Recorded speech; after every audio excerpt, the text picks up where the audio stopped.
क्या आप कल्पना कर सकते हैं कि आज लगी एक मामूली सी खरोंच 6 महीने बाद आपकी मौत का वारंट बन सकती है। गाजियाबाद में एक शख्स के साथ जो हुआ उसने मेडिकल साइंस और आम इंसान दोनों की रूह कपा दी।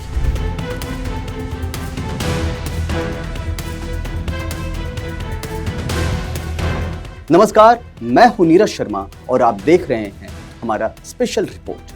गाजियाबाद से एक ऐसा मामला सामने आया है जिसे सुनकर आप दहल जाएंगे। एक शख्स जिसे 6 महीने पहले एक बंदर ने काटा था, तब घाव भर गया था, दर्द खत्म हो गया था, लेकिन वायरस शरीर के अंदर टाइम बम की तरह टिक टिक कर रहा।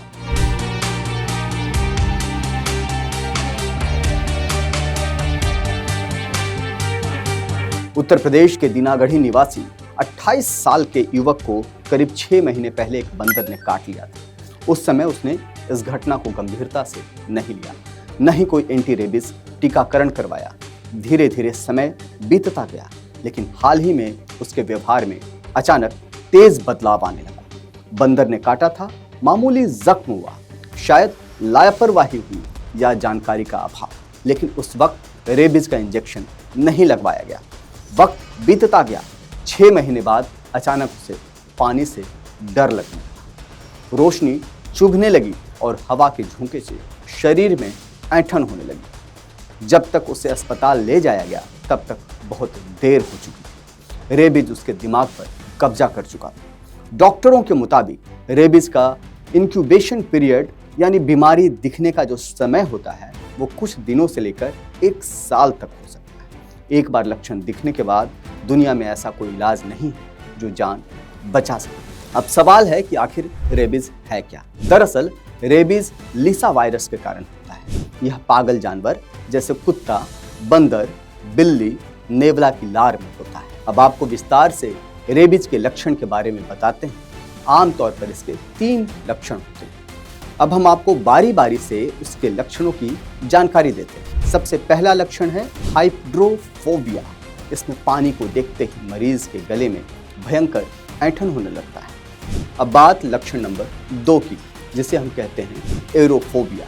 इसमें ताजी हवा या पंखे की हवा से भी मरीज को डर लगने लगता है। अब इसके बाद लक्षण नंबर 3 की, जिसे हम कहते हैं फोटोफोबिया। इस लक्षण में मरीज को तेज रोशनी से घबराहट होने लगती है। बता दें कि इस दौरान मरीज के व्यवहार में भी बड़ा बदलाव दिखता है। मरीज में चिड़चिड़ापन, हिंसक होना या बहुत ज्यादा लार निकलता है। भारत के लिए रेबीज किसी महामारी से कम नहीं है। आंकड़ों के मुताबिक भारत में हर साल रेबीज से लगभग 18,000 से 20,000 लोगों की मौत होती है। दुनिया में रेबीज से होने वाली कुल मौतों में 36% हिस्सा अकेला भारत का है। इनमें से 30 से 60% के शिकार 15 साल से कम उम्र के बच्चे होते हैं। याद रखिए, रेबीज का इलाज नहीं है, लेकिन इसके बचाव 100% संभव है। अगर कोई जानवर काटे तो फिर सवाल है कि करे तो क्या करें? घाव को बहते हुए नल के पानी और साबुन से कम 15 मिनट तक धोएं। यह 70% वायरस को खत्म कर देता है। घाव पर कोई घरेलू नुस्खा न अपनाएं, इससे संक्रमण फैल सकता है। 24 घंटे के भीतर एंटी रेबीज वैक्सीन यानी ARV का पहला डोज लें। सबसे इंपॉर्टेंट कि वैक्सीन के सभी 4 या 5 डोज डॉक्टर के सलाह के मुताबिक समय पर। गाजियाबाद का यह मामला एक चेतावनी है। जानवर चाहे पालतू हो या आवारा, अगर वो काट ले या खरोंच मार दे तो उसे हल्के में बिल्कुल भी न ले। 6 महीने बाद आने वाली मौत की आहट को आज ही एक छोटे से इंजेक्शन से रोक लें। सतर्क रहें, सुरक्षित रहें और खुद का ख्याल रखें। मेरा नाम है नीरज शर्मा। मुझे दीजिए इजाजत। तब तक के लिए जय हिंद, जय भारत, नमस्कार।